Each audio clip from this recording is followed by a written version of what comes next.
కొరింథీయులకు రాసిన 2వ పత్రిక 11వ అధ్యాయం.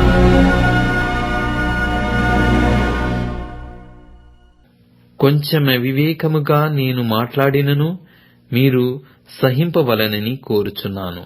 నన్ను గూర్చి మీరేలాగైనను సహించుడి. దేవాసక్తితో మీ ఎడల ఆసక్తి కలిగియున్నాను. ఎందుకనగా పవిత్రురాలైన కన్యకనుగాను ఒక్కడే పురుషునికి అనగా క్రీస్తుకు సమర్పింపవలెనని మిమ్మును ప్రదానము చేసి తిని గాని, సర్పము తన కుయుక్తి చేత హవ్వను మోసపరిచినట్లు మీ మనస్సులను చెరపబడి క్రీస్తు ఎడల నున్న సరళత నుండియు పవిత్రత నుండియు ఎట్లైనను తొలగిపోవునేమో అని భయపడుచున్నాను. ఏలయనగా వచ్చిన వాడెవడైనను మేము ప్రకటింపని మరియొక యేసును ప్రకటించినను, లేక మీరు పొందని మరియొక ఆత్మను మీరు పొందినను, మీరు అంగీకరింపని మరియొక సువార్త మీరు అంగీకరించినను, మీరు వానిని గూర్చి సహించుట యుక్తమే.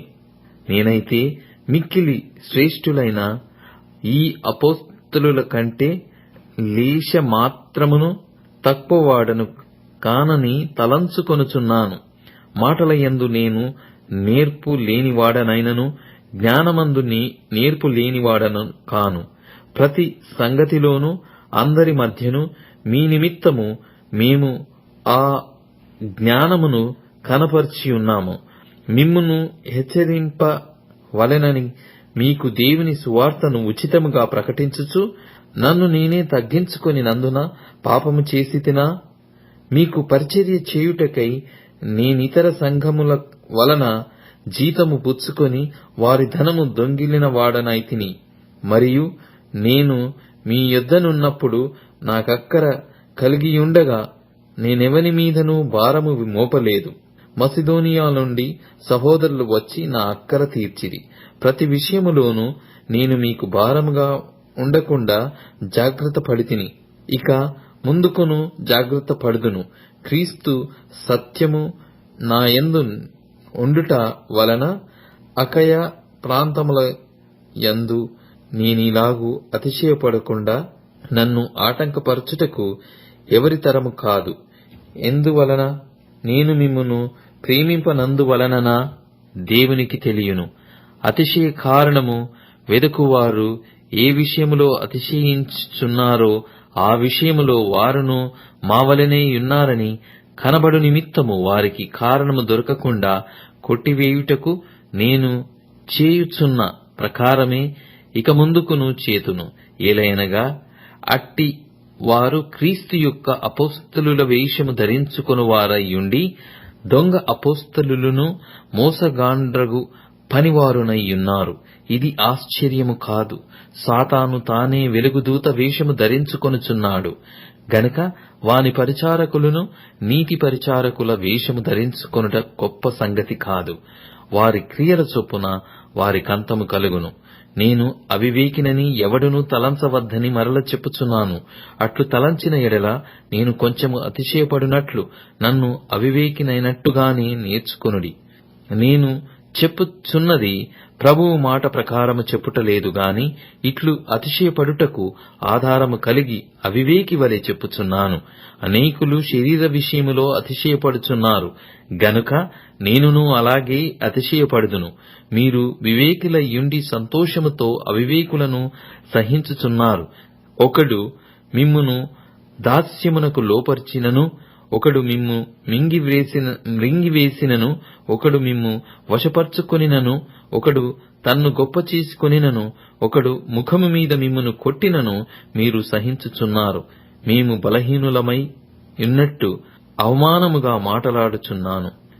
ఏ విషయమందును ఎవడైనా ధైర్యము కలిగియున్నాడో ఆ విషయమందు నేను కూడా ధైర్యము కలిగిన వాడను. అవివేకముగా మాటలాడుచున్నాను. సుమా, వారు హెబ్రీయులా? నేనును హెబ్రీయుడనే. వారు ఇశ్రాయేలీయులా? నేనును ఇశ్రాయేలీయుడనే. వారు అబ్రహాము సంతానమా? నేనును అట్టివాడనే.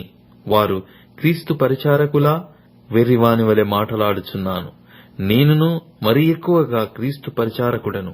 మరి ఏ విషయముగా ప్రయాసపడి తిని, మరి అనేక పర్యాయములు చెరసాలలో ఉంటిని, అపరిమితముగా దెబ్బలు తింటిని, అనేక మారులు ప్రాణాపాయములలో ఉంటిని.